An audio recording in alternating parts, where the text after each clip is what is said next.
Se você sente que não estudou o suficiente para o Enem, calma. A gente sabe como esses últimos meses podem ser angustiantes e foi por isso que nós criamos o Reta Final Enem. Esse é um curso focado em História e Geografia, com aulas ao vivo, mas que, claro, ficam gravadas na plataforma para você assistir quando quiser. E o principal, todo ele foi pensado a partir das competências do Enem para que você possa estudar com estratégia e ganhar tempo.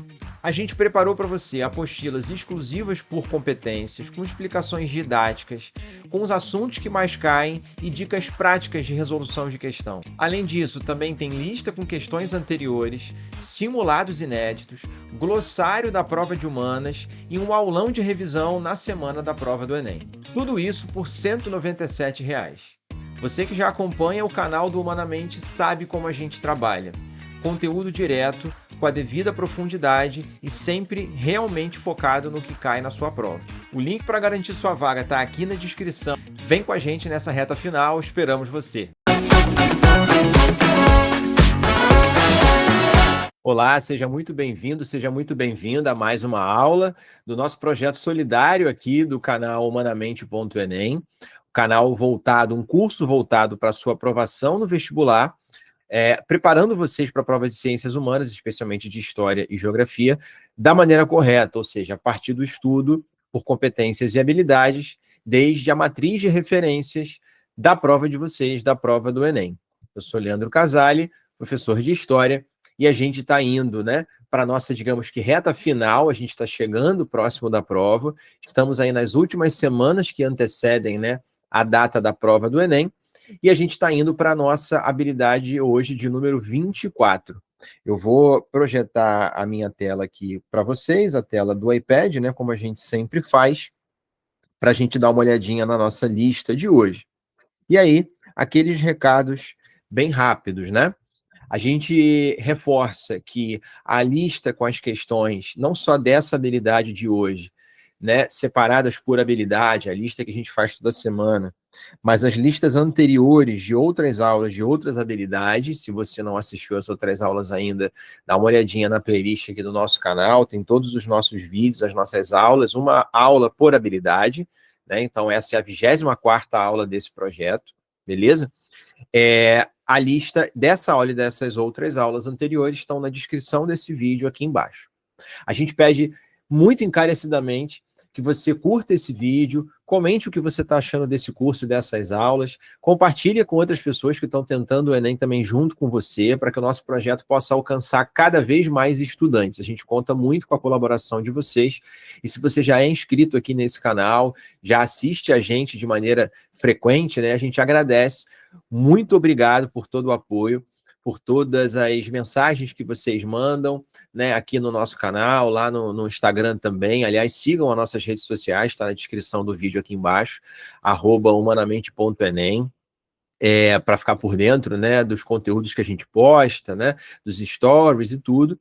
E para que você possa ter um contato ainda mais próximo com a gente, você pode entrar no grupo do WhatsApp aqui do Projeto Solidário, é gratuito. O link para o grupo está na descrição aqui embaixo desse vídeo também, e ali a gente manda conteúdos que a gente acha pertinentes, interessantes, tira dúvidas, vocês podem perguntar, podem chamar a gente ali para tirar dúvidas sobre essa lista, sobre listas anteriores, sobre tópicos relacionados a algum tema, enfim, é um canal aberto para a gente poder dialogar com vocês. Tá bom? Beleza? Então já estamos aí com a nossa listinha de hoje aberta, da habilidade de número 24. Relacionar cidadania e democracia. E aí reparem no verbo, que você precisa desenvolver nessa habilidade. Estabelecer relações, conexões, beleza? Entre cidadania e democracia na organização das sociedades. Então, gente, conceitos que são importantes para essa aula, para você deixar registrado aí já, tá? Obviamente, os conceitos de cidadania e democracia, como já está no título da habilidade, assim como também apareceram esses conceitos em outras habilidades, ainda que não esteja explícito no título dela, a gente consegue observar cidadania e democracia em diversas habilidades, É muito comum nessa habilidade na prova do Enem cair questões sobre Grécia Antiga, sobre Roma Antiga, Porque na Grécia, em Atenas, é onde você tem o surgimento da democracia, na polis ateniense. E aí é importante você saber diferenciar a democracia ateniense, a democracia direta, comparando com a democracia atual, a democracia liberal, né, representativa. É clássico aparecer esse tipo de questão. Observar o conceito de cidadania, quem era considerado cidadão, qual era o critério para ser considerado cidadão na Grécia Antiga, na Roma Antiga, e hoje em dia, ou na França do século XVIII, enfim, isso pode ser estendido a qualquer realidade, né, de diversos países que aparecem aí nos objetos do conhecimento da prova de vocês, beleza?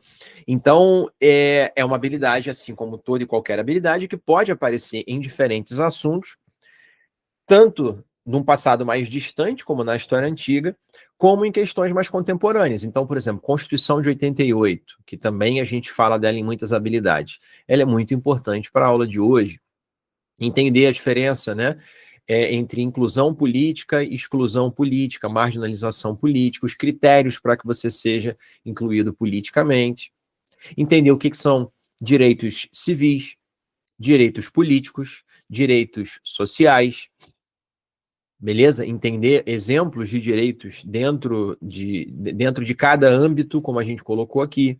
Direitos civis relacionados às liberdades individuais, direitos políticos relacionados à participação política, ao voto. Direitos sociais, ligado a bem-estar, qualidade de vida, né? Índices como educação, saúde, moradia, acesso à terra, desigualdade, leis trabalhistas, esses seriam direitos sociais, por exemplo, leis trabalhistas são direitos sociais, né? Direito à educação, à moradia, acesso à terra, também direitos sociais, que estão inclusive presentes na Constituição de 88. Então tem alguns conceitos que são importantes para essa habilidade, tá? A gente sempre deixa ali uma, duas questões para vocês fazerem sozinhos, e se tiverem dúvidas, chama a gente, comenta aqui no vídeo ou manda a sua dúvida lá no grupo. E as outras três a gente faz aqui junto com vocês, tá? Vamos lá, vamos para a primeira questão. Temos aí uma questão do Enem de 2019. Olha só, artigo 90.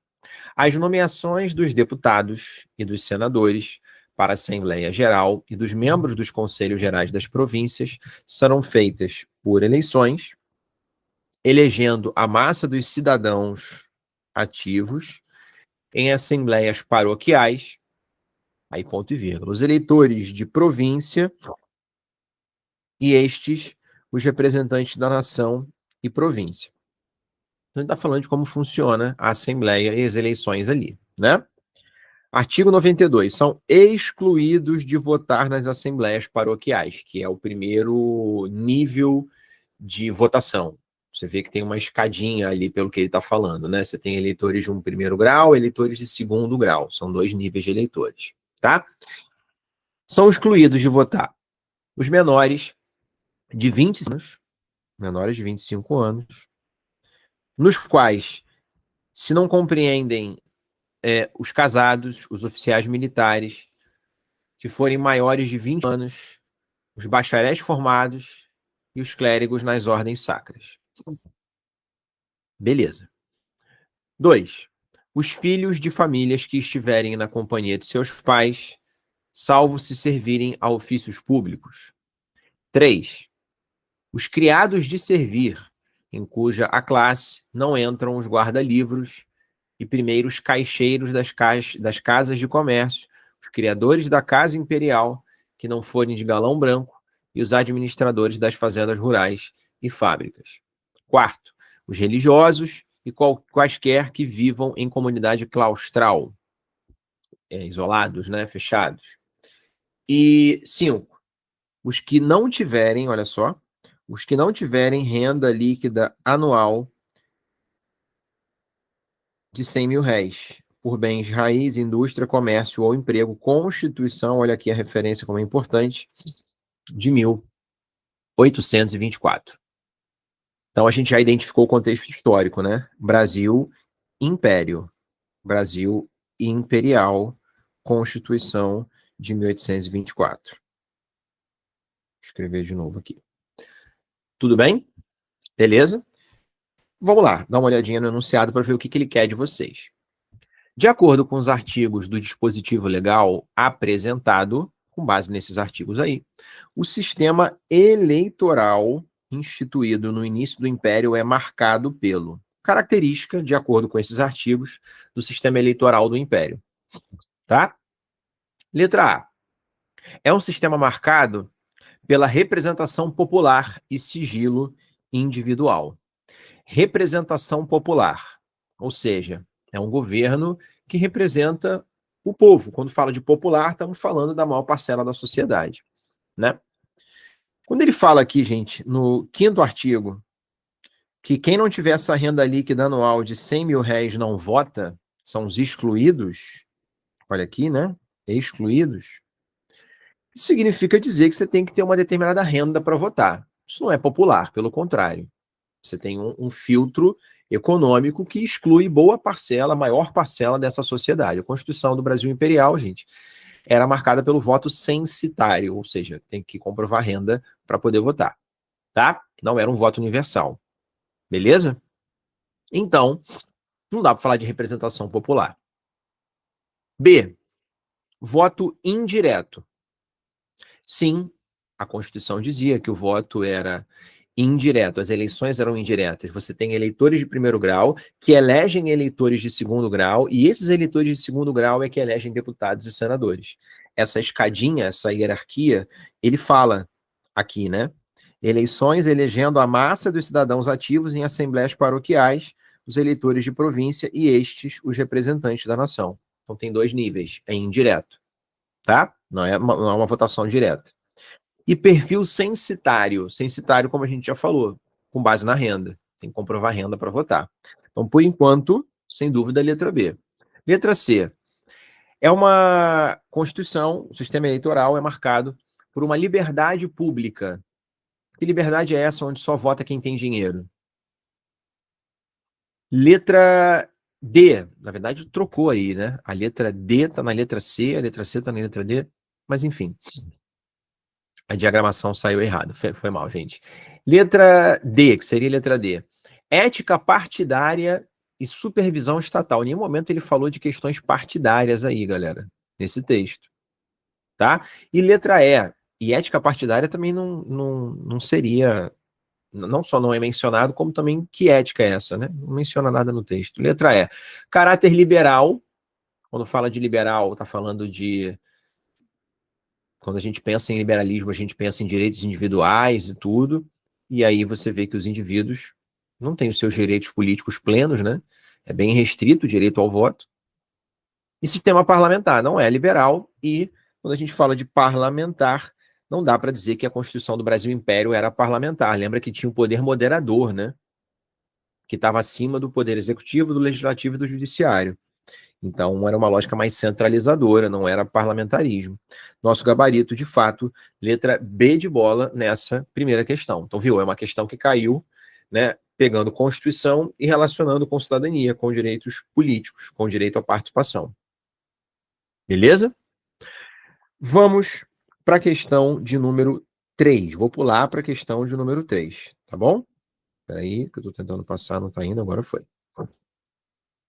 Ó, a soberania dos cidadãos dotados de plenos direitos era imprescindível para a existência da cidade-estado. Cidade-estado, quando a gente fala de Grécia Antiga, por exemplo, a gente chama de polis, né? E aí ele fala de soberania de cidadãos de plenos direitos. Era imprescindível. Segundo os regimes políticos, a proporção desses cidadãos em relação à população total, ou seja, nem todo mundo era cidadão. Da população total de uma polis, uma parte só era cidadã. Uma parte só da população dessa cidade-estado era cidadã, já está dizendo isso. A proporção desses cidadãos em relação à população total dos homens livres podia variar muito. A proporção desses cidadãos em relação à população total dos homens livres podia variar muito. Sendo bastante pequena nas aristocracias. O que é a aristocracia? A definição seria o poder dos melhores, aqueles que se veem superiores, uma minoria que governa, né? Com privilégios e tal. E oligarquia, governo de poucos, como foi a República Oligárquica no Brasil, como a polis de Esparta era, por exemplo, na Grécia Antiga, tá? E maior nas democracias.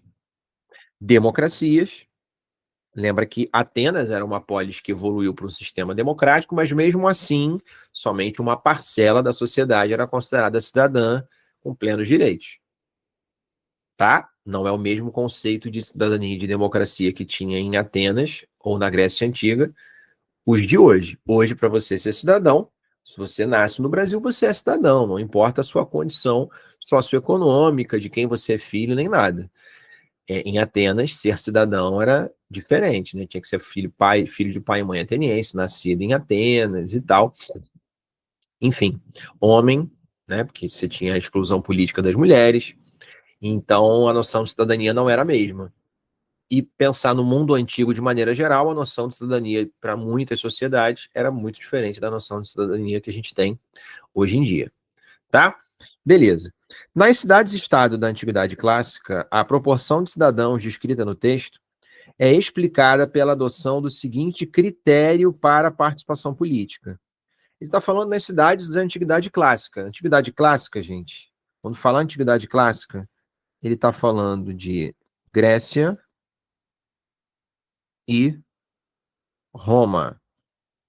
Quando fala Antiguidade Clássica, é um grupo específico, um período específico da Antiguidade, né? A Antiguidade greco-romana, tá?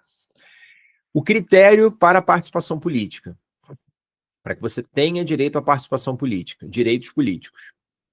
Qual era? Letra A, controle da terra.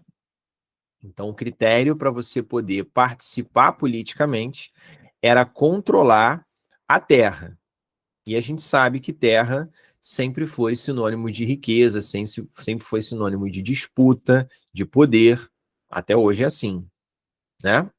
Então, ainda é um privilégio para grande parcela das sociedades o acesso à terra. B, liberdade de culto, liberdade de manifestação religiosa. Letra C, mais uma vez está trocada, né? A D está na C, a C está na D. Perdão, galera. Mas o mais importante é a gente acertar a alternativa, né? O conceito, a palavra. Igualdade de gênero entre homens e mulheres, exclusão dos militares e exigência de alfabetização. Então, como era o critério para participação política na Antiguidade Clássica, pessoal? Aí, gente, é uma questão de conteúdo mesmo, tá? Não tem para onde correr, porque o texto ele te ajuda. Ele fala que o critério para ser cidadão podia variar conforme o regime político, mas nunca era para todo mundo a cidadania, o direito político. Sempre foi restrito. E no caso, para a Grécia e Roma, Antiguidade Clássica de maneira geral, como ele está colocando aqui nessa questão, né? Essa proporção de cidadãos é explicada pela adoção do seguinte critério para participação política. E aí, lembrem, pessoal, existe um elemento que marca a sua posição social, especialmente nessa época, que é o controle sobre a terra. O controle sobre a terra te colocava numa condição de superioridade na pirâmide social em relação a outros indivíduos. Assim como, na Antiguidade Clássica, também te conferia um direito à participação política. Então, aqui, ó, você falar que acha que o Enem não cai conteúdo nem nada, é claro que cai. Só que não é um vestibular conteudista, como a gente já vem falando aqui. Não ser conteudista não significa dizer que o conteúdo não seja importante. São coisas diferentes. Tá? Só que esses conteúdos estão sempre em diálogo com as habilidades. Por isso que a gente precisa entender a dinâmica das habilidades. Nosso gabarito aqui na questão de número 3, letra A. Ser cidadão no mundo antigo e participar politicamente. Para isso acontecer, né, na Antiguidade Clássica, Grécia e Roma, o critério era o controle sobre a terra. Por isso que era só uma minoria, né, que em geral acabava participando politicamente. Mesmo na democracia grega, que podia ter uma participação um pouco maior, como o texto fala, não era todo mundo que era considerado cidadão, era restrito. Beleza, pessoal? Vamos então agora para a nossa última questão, né? A gente deixa sempre algumas para vocês fazerem em casa depois, e se tiverem dúvidas, comentem aqui nesse vídeo, beleza? Ou fala com a gente lá no nosso grupo do WhatsApp, beleza? Vamos para a questão de número 4, uma questão que fala sobre a CNV, a Comissão Nacional da Verdade, ok? Olha lá, a Comissão Nacional da Verdade reuniu representantes de comissões estaduais e de várias instituições para apresentar um balanço dos trabalhos feitos e assinar termos de cooperação com 4 organizações. O coordenador da CNV estima que, até o momento, a comissão examinou por baixo cerca de 30 milhões de páginas de documentos e fez centenas de entrevistas. Documento ali do JB de 2013, tá? E aí o enunciado mostra para vocês que é um contexto que fala sobre ditadura, né? Porque está falando sobre a Comissão Nacional da Verdade, posterior à ditadura, recente, você vê ali 2013, mas que se remete ao período da ditadura. A notícia descreve uma iniciativa do Estado, importante, né, que resultou da ação de diversos movimentos sociais no Brasil, diante de eventos ocorridos entre 64 e 88. Lembrando que a ditadura civil-militar pega de 64 até 85. E 88 é o momento da criação da nova Constituição, né, já posterior à ditadura. O objetivo dessa iniciativa é a iniciativa de promover a Comissão Nacional da Verdade, que já apareceu algumas vezes no Enem para vocês. E como está falando de democracia, cidadania, evidentemente você remeter a um período onde essa cidadania e essa democracia, os seus direitos básicos, o Estado democrático de direito foi abolido, né? Faz todo sentido aparecer nessa habilidade.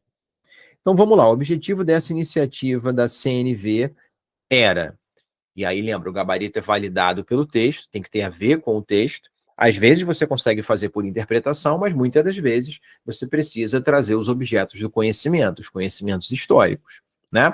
Então você precisa saber aí sobre a Comissão Nacional da Verdade. O objetivo dessa iniciativa é, letra A, anular a anistia concedida aos chefes militares. Anular a anistia concedida aos chefes militares. O que é anistia? Perdão. E, de fato, no Brasil, é bom lembrar, em 1979, você teve uma lei que a ditadura criou, chamada Lei de Anistia, que perdoou, ou seja, impediu a punição contra agentes da repressão, contra os ditadores, contra todos aqueles que atuaram, né, na destruição do Estado Democrático de Direito durante esses anos da ditadura. Por isso que nenhum militar daquele momento histórico, daquele período, os torturadores, os assassinos, enfim, nenhum deles foi punido. Tá? Essa lei protege esses militares, os que estão vivos, né, até hoje. Ela, de fato, promoveu o perdão. Então, a ideia da letra A é dizer que o objetivo da CNV, o objetivo dessa iniciativa é anular a anistia concedida aos chefes militares. Gente, essa alternativa foi uma alternativa que deixou dúvida em muitas pessoas. Por quê? Porque como a CNV, a Comissão Nacional da Verdade, trabalha com a questão da memória, de ouvir depoimentos, seja de quem torturou, quem foi torturado, esclarecer, né, os acontecimentos que envolvem desaparecimento político, morte, tortura, enfim, muita gente achou que a consequência disso acabaria sendo a punição dos envolvidos. Houve um debate na CNV no momento da criação dela sobre, né, a busca por punição jurídica, né, a esses indivíduos. Mas a CNV não tem esse poder de punir ninguém. Isso quem faz é a justiça. Claro que houve uma discussão sobre levar isso para a justiça, para que isso gerasse punições, mas o STF teve a oportunidade de rever essa lei de anistia já há alguns anos, e a maioria dos membros do STF na época votou para manter a lei de anistia, dizendo que a justificativa de um dos juízes, inclusive, foi bizarra, dizendo que a gente tinha que olhar para frente, não tinha que olhar para trás com revanchismos, enfim. Então a CNV ela não tinha esse compromisso, esse poder de anular a anistia. tá? Poderia contribuir para isso? Poderia, sem dúvidas. Hoje, inclusive, existe um debate de novo sobre rever a lei de anistia, especialmente depois do sucesso que o filme com o Selton Mello, a Fernanda Montenegro, né, ganhou o Oscar e ficou muito em evidência. O Ainda Estou Aqui. Estava tentando lembrar o nome do filme. O Ainda Estou Aqui. E aí levantou-se esse debate mais uma vez, mas ele está muito brando ainda, né? Até aqui, pelo menos, a gente não viu ainda nenhuma movimentação clara no sentido de revisar a lei de anistia, tá? Então, não dá para a gente marcar a letra A, beleza? Letra B de bola. O objetivo dessa iniciativa é rever as condenações judiciais aos presos políticos. A lei de anistia, ela não condenou os presos políticos, ela serviu para anistiar torturadores, assassinos, como a galera que foi perseguida também, acabou anistiando todo mundo, em teoria, né?